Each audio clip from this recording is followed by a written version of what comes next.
जय हिंद। स्टडी बसेरा के नए वीडियो में आप सभी का हार्दिक स्वागत है। चैनल पर नए तो चैनल को सब्सक्राइब कर लीजिएगा। वीडियो अगर पसंद आता है तो वीडियो को लाइक और शेयर भी करते चलिएगा।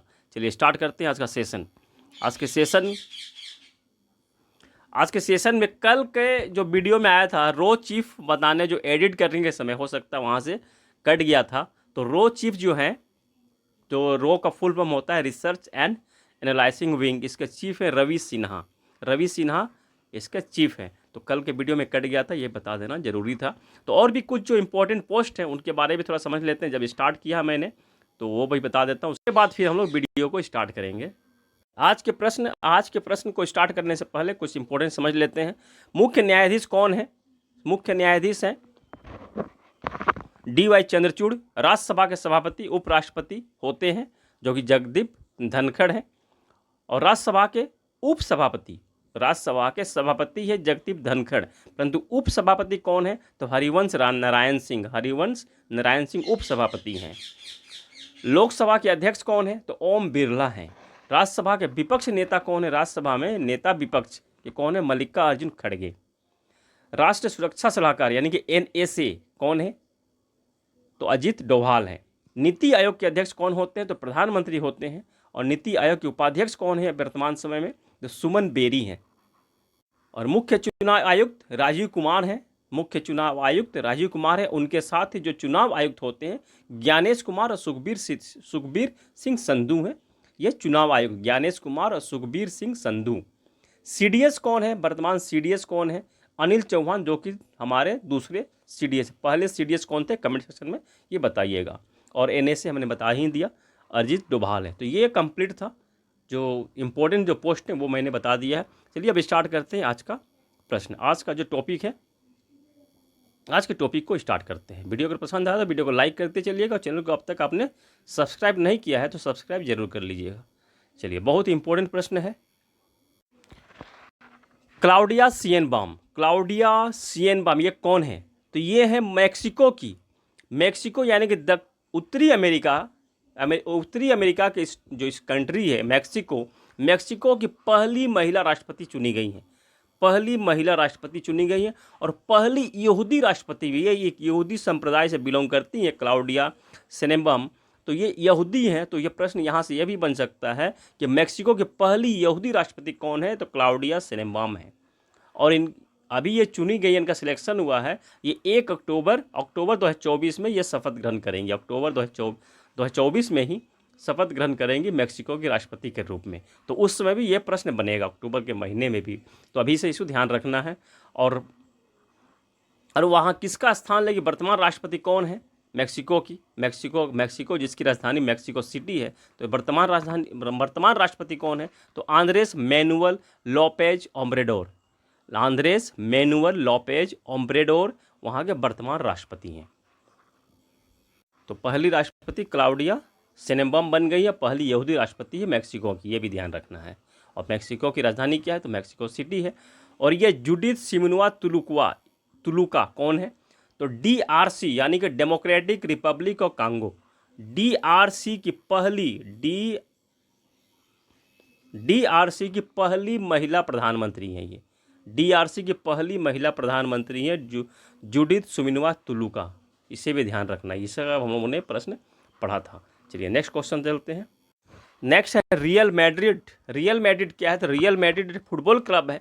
कहाँ का यह क्लब है? तो स्पेन का यह क्लब है। प्रश्न किसी भी तरह से बन सकता है, इसीलिए एक पॉइंट को ध्यान में रखना है। रियल मैड्रिड स्पेन का फुटबॉल क्लब है। और नीचे जो लिखा हुआ है बोरुसिया डॉर्टमुंड, ये जर्मनी का फुटबॉल क्लब है।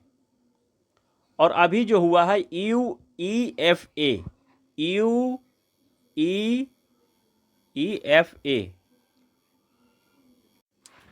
तो UEFA चैंपियन लीग 2023-2024 की विजेता टीम रही है रियल मैड्रिड, जो कि स्पेन की फुटबॉल क्लब है। और उप विजेता टीम यानी किससे हराया है? तो बोरुसिया डॉर्टमुंड क्लब को हराया है, जो कि जर्मनी की फुटबॉल क्लब टीम है।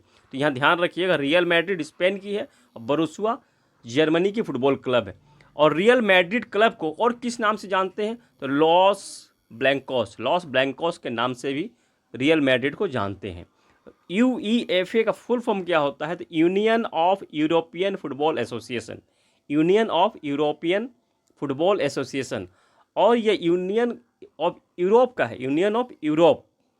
परंतु इसमें इजराइल भी, जो कि एशिया का एक कंट्री है, तो इजराइल भी इसका मेंबर है, इस क्लब का मेंबर इजराइल भी है, इसे भी ध्यान रखिएगा। मर्डेगा कप, संतोष ट्रॉफी और डूरंड कप का संबंध फुटबॉल से ही है।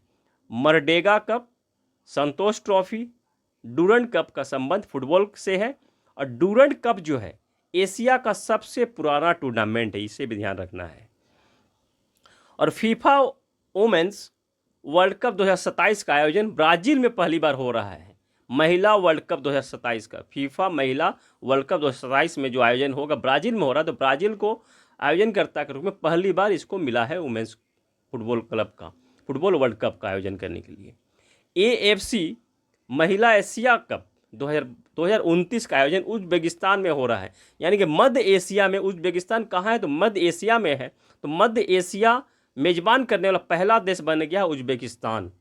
मध्य एशिया में पहली बार आयोजन हो रहा है। महिला एशिया कप 2029 में आयोजन होगा उज्बेकिस्तान में, 2029 का उज्बेकिस्तान में, इसे भी ध्यान रखना है। और 2026 का कहाँ होगा? महिला एशिया कप 2026, तो ऑस्ट्रेलिया में इसका आयोजन होगा। 2026 का एशिया कप 2026 का आयोजन ऑस्ट्रेलिया में होगा। चलिए नेक्स्ट पॉइंट पे चलते हैं। कहीं कोई कन्फ्यूजन रहता है, कोई डाउट होता है अगर, तो कमेंट्स में बताइए, कमेंट के माध्यम से आपको रिप्लाई मिल जाएगा, तो या फिर नेक्स्ट वीडियो में उसका जवाब भी आपको मिल जाएगा। चलिए नेक्स्ट है मैग्नस कार्लसन। मैग्नस कार्लसन का संबंध किस खेल से है या किस देश के बिलोंग करते हैं? तो ये नॉर्वे के हैं, नॉर्वे से बिलोंग करते हैं। इनका संबंध जो है चेस से है, चेस से है। और चेस वर्ल्ड कप 2023 जिसका आयोजन अजरबैजान बाकू में हुआ था, उसके विजेता रहे हैं Magnus Carlsen. Magnus Carlsen Norway के हैं। और उप विजेता कौन है? तो आर प्रज्ञानंद उप विजेता रहे थे, जो कि भारत से बिलोंग करते हैं, भारत से बिलोंग करते हैं। आर प्रज्ञानंद ये भारत से बिलोंग करते हैं। तो भारत के पहले ग्रैंड मास्टर कौन है? प्रश्न यहाँ ये भी बन सकता है। तो भारत के पहले ग्रैंड मास्टर है विश्वनाथन आनंद, जिन्हें कि लाइटनिंग किड ऑफ इंडिया भी कहते हैं, लाइटनिंग किड ऑफ इंडिया भी कहते हैं। इनकी ऑटोबायोग्राफी क्या है? विश्वनाथन आनंद की आत्मकथा कौन सी है? पुस्तक का नाम क्या है? तो माइंड मास्टर। माइंड मास्टर इनकी आत्मकथा है, ऑटोबायोग्राफी है माइंड मास्टर, इसे भी ध्यान रखना है। अब पहले ध्यानचंद खेल रत्न पुरस्कार प्राप्तकर्ता भी विश्वनाथन आनंद ही हैं। पहले ध्यानचंद खेल रत्न पुरस्कार प्राप्तकर्ता विश्वनाथन आनंद ही है, जिसका पहले नाम राजीव गांधी खेल रत्न पुरस्कार था।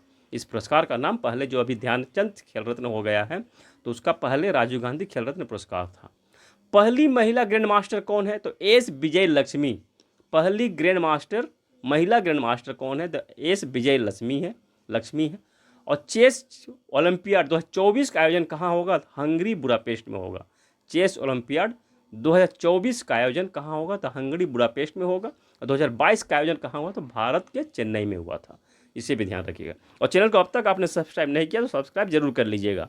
चलिए नेक्स्ट चलते हैं हम लोग नेक्स्ट टॉपिक पे। नेक्स्ट टॉपिक क्या है देखता हूँ। हाँ, बहुत इंपॉर्टेंट टॉपिक है, बहुत यूनिक सा ही है। लिग्नोसेट। लिग्नोसेट क्या है? तो लिग्नोसेट एक उपग्रह बनाया गया है। किससे? लकड़ी से। लकड़ी से उपग्रह बनाया गया है। किस कंट्री ने बनाया है? तो कंट्री का नाम है जापान। जापान ने यह कमाल कर दिया है, लकड़ी से बनाने वाला पहला देश बन गया है, लकड़ी से उपग्रह बनाने वाला पहला देश बन गया है, जिसका नाम है लिग्नोसेट। और किस लकड़ी का इस्तेमाल किया गया इस उपग्रह को बनाने में? तो मैग्नोलिया नामक पेड़ है, इस पेड़ का इस्तेमाल की पेड़ की लकड़ी का इस्तेमाल किया गया है लिग्नोसेट उपग्रह को बनाने के लिए, जिसे सितंबर में इसी साल कैनेडी स्पेस सेंटर से स्पेस एक्स के रॉकेट से अंतरिक्ष में इस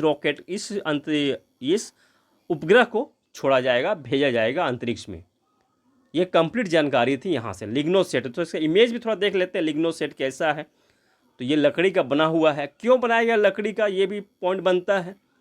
तो मेटल के जो बने होते हैं जो उपग्रह जब उनका जीवन काल खत्म हो जाता है अंतरिक्ष में रहते हुए, उनका लाइफ टाइम खत्म हो जाता है, जब वो वापस गिरते हैं धरती की ओर, तो जब वो धरती के वायुमंडल से टकराते हैं तो जलना शुरू कर देते हैं, जलकर खत्म होना शुरू करते हैं। परंतु उनके जो कण होते हैं, कुछ कण वायुमंडल में बिखर जाते हैं और वायुमंडल में ही घूमते रह जाते हैं, जो कि वातावरण को नुकसान पहुंचाते हैं।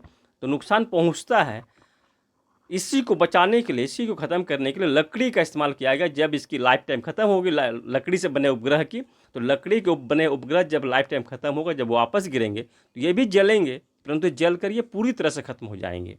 तो इसलिए लकड़ी का इस्तेमाल किया जा रहा है, इसको बढ़ावा दिया जाएगा। अब ये कंप्लीट देखिए, ये लकड़ी का बना हुआ है, 10 सेंटीमीटर चौड़ाई लंबाई है, ये क्यूब के आकार का है, घन शेप में है, और इस तरह से यह है, देख लीजिए। यह न्यूज़ भी पढ़ा हुआ है, न्यूज़ को भी देख लीजिए। और किस विश्वविद्यालय द्वारा? क्योटो विश्वविद्यालय, जापान के बनाई है दो। और यहाँ क्योटो विश्वविद्यालय, लॉगिंग कंपनी, सुमितोमो फॉरेस्ट्री के वैज्ञानिकों द्वारा मिलकर बनाया गया है इसको, ये लकड़ी से बने लिग्नोसेट उपग्रह को। और वीडियो के डिस्क्रिप्शन को भी चेक कर लीजिएगा, यहाँ बहुत सारे वीडियो के लिंक मिल जाएंगे आपको अभ्यास करने के लिए। चलिए नेक्स्ट पॉइंट पे चलते हैं। नेक्स्ट पॉइंट, करंट में जो इलेक्शन चल रहा है, लोकसभा चुनाव तो आज हो रहा है, तो लोकसभा चुनाव के साथ साथ 4 राज्यों में विधानसभा चुनाव भी हुए थे। कौन कौन राज्यों में? तो आंध्र प्रदेश, अरुणाचल प्रदेश, सिक्किम और उड़ीसा, इन 4 राज्यों में विधानसभा चुनाव भी हुए थे। लोकसभा 2024 के चुनाव के साथ साथ तो 2 राज्यों की विधानसभा के रिजल्ट जो है पहले ही आ गया था। और आज का जो आंध्र प्रदेश और उड़ीसा का आज रिजल्ट इसका आएगा। तो अरुणाचल प्रदेश और सिक्किम का रिजल्ट आ चुका है। तो यहाँ सरकार किसकी बन रही है, यहाँ विधानसभा सीटें कितनी है? तो आंध्र प्रदेश में विधानसभा सीट है 60 और सिक्किम में विधानसभा सीट है 32, जिनमें से 60 में से अरुणाचल प्रदेश में बीजेपी पार्टी ने 46 सीटों पर बहुमत हासिल कर ली है, 46 सीटों पर जीत हासिल कर ली है। यानी कि सरकार बनाने के लिए इसका हाफ प्लस 1 लगता है, तो हाफ हो गया 30 प्लस 1, यानी कि 31 चाहिए था अभी तक बहुमत हासिल करने के लिए, सरकार बनाने के लिए। इसके पास तो 46 है, तो इसकी सरकार बन जाएगी, बहुमत बीजेपी की आ गई है। और सिक्किम में जो 32 लोकसभा सीट है, विधानसभा सीट है 32, विधानसभा सीट 32 है, उनमें से 31 सीट पर सिक्किम क्रांतिकारी मोर्चा पार्टी ने विजय हासिल की। 31 ज़बरदस्त जीत, जिसे कि SKM कहते हैं, SKM, सिक्किम क्रांतिकारी मोर्चा।